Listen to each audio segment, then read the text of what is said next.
Goblet of the Truth Index by Dr. Pleune, drpleune @gmail.com.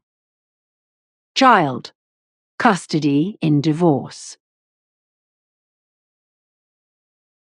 Chapter 2. Lines 2 from 51, 252. And if a bond of marriage is broken, then a letter of separation shall be written, both by the woman and by the man, so that it is set down in writing that both parties are no longer in a bond and are free and unmarried and can go their own way. And both man and woman have the same duties and rights in the dissolution of the bond, so that neither the man nor the woman is to be favored.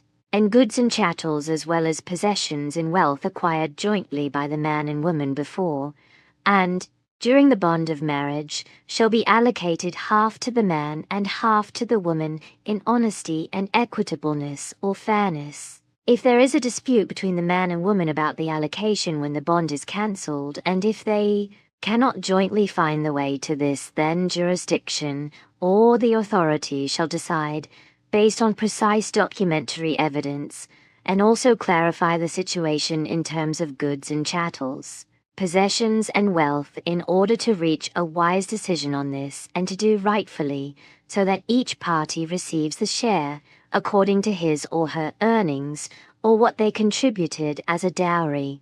So neither the woman nor the man is cheated. The dowry contributed by the woman belongs to her, and the dowry contributed by the man belongs to him, both during the bond and also when a termination of the bond is completed.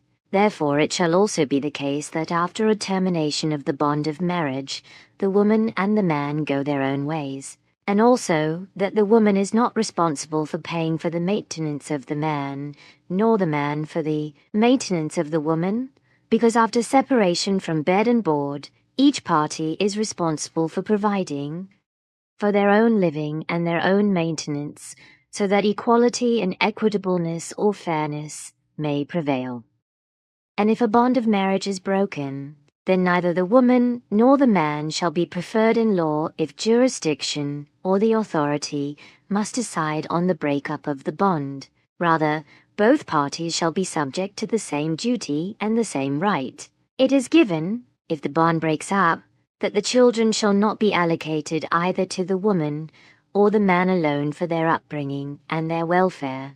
Rather it shall be that a regulated reciprocity shall exist, so that the children stay alternately for a number of days with the mother and a number of days with the father, so that the children are not torn in themselves and do not develop any extraneousness towards one parent, and both parents are responsible for the children. Therefore it shall be given that the children are brought up by both parents, and also that not one parent alone, but both parents, namely mother and father, shall contribute equally to the welfare of the children. If one of the parents can be proved to be doubtful or incapable in all things relating to the upbringing and care of the children, then the other parent shall take them into his or her charge and bring them up and provide them with everything necessary. But it is given that they shall not be withheld from the other parent, so that the parental duty can be discharged.